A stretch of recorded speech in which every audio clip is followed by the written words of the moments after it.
علامہ صاحب، ہماری اس پچھلی کی گئی بات کے اوپر ایک ریفرنس بھی کریٹ ہوا ہے اور وہ بھی ہمارے لوگوں نے، جج صاحب نے دیکھا ہے، اور وہ ریفرنس یہ ہے کہ آپ مثلا انجینئر محمد علی مرزا صاحب نے ایک ویڈیو میں علم کے حوالے سے کچھ ایسے کلمات کہے کہ صرف جھنڈا ہے، اس کی کوئی حیثیت نہیں ہے، اور اس کی پھر جہاں دین کی حقیقت نہیں رہتی وہاں یہ سب شروع ہو جاتا ہے۔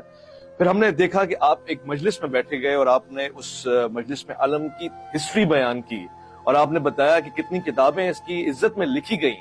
تو یہ کیا معاملہ تھا؟ پہلی بات تو یہ ہے، آپ سے مجھے پتہ چلا ہے کہ وہ انجینئر صاحب نے اس طرح کہا تھا۔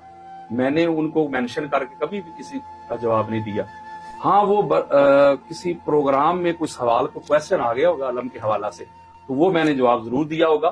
اور ہماری بخاری ہو، مسلم ہو، پوری سیاستہ، میں وقت بچا رہا ہوں، وہ ہمارے جو محدثین مفسرین گزرے ہیں انہوں نے پورے پورے باب باندھے ہیں علم کے اوپر۔ اس میں شیعہ کہاں سے آ گئے؟ آپ چلو فرض کر لیں غازی عباس علیہ السلام کا علم کہتے ہیں آپ، تو غازی عباس علیہ السلام کو آپ نہیں مانتے؟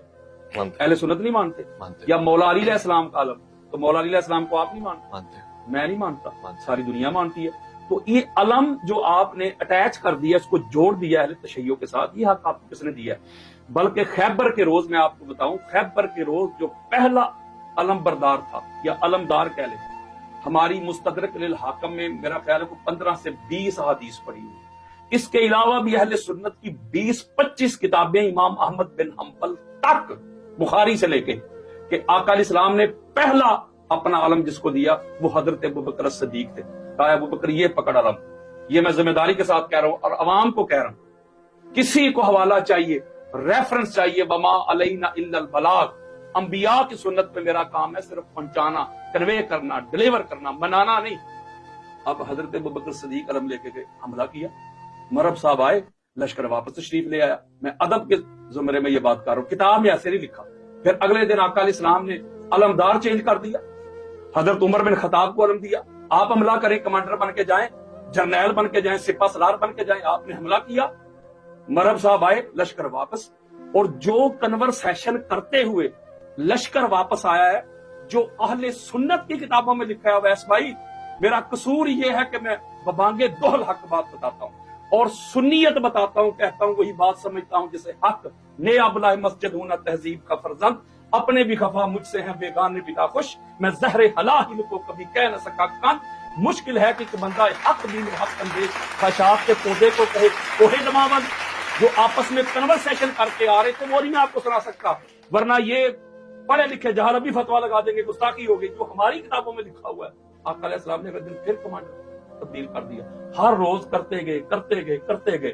اور اگلی بات سن لے، جب آقا علیہ السلام نے فرمایا نا بس ختم، اب کل علم مرد کو دوں گا جس کے ہاتھ پہ اللہ فتح دے گا، جو اللہ اور اللہ کے رسول سے محبت کرتا ہے، اللہ اور اللہ کا رسول اس سے محبت کرتا ہے۔ جملہ دینے لگا ہوں میں، تو صحابہ کہتے ہیں کہ ساری رات ہم دعائیں کرتے رہے۔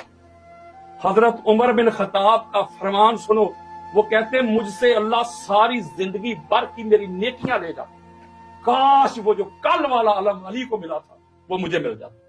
اور حضرت سعد بن ابی وقاص، بخاری پڑھے، مسلم پڑھے، کسی نے آپ کو بخاری سنائی نہیں، کسی نے آپ تک مسلم پہنچائی نہیں۔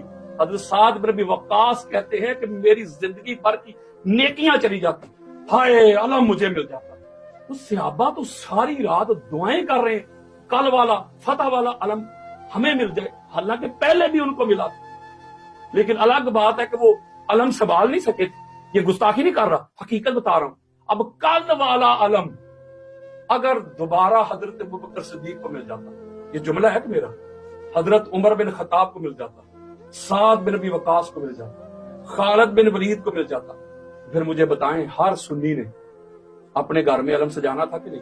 یعنی آپ کہہ رہے ہیں کہ سنی مولا علی سے بغض رکھتا ہے؟ یار سیدھی سی بات ہے ویس بھائی میرے محترم، اگر حضرت ابوبکر صدیق کو مل جاتا، عثمان بن عفان کو مل جاتا، ہر سنی نے اپنے گھر میں علم لگانا تھا، تو پتہ چلا تکلیف ان کو علم سے نہیں، علم والے سے۔ یہ مولا علی علیہ السلام کو اور مولا علی علیہ السلام کی اولاد کو یہ تحفے میں ملا ہے علم، انہوں نے جانیں قربان کی علم کی خاطر، ہاتھوں پہ بچے قربان کروائے علم کی خاطر۔ کوئی ایک شہزادہ بتائیں مجھے تاجدار کائنات کا جو میدان میں علم چھوڑ کے بھاگ کے آ گیا ہو۔ انہوں نے تن من دن لٹایا ہے، انہوں نے بچے قربان کروائے ہیں، پھر جا کے وہ علم کے دعویدار بنے.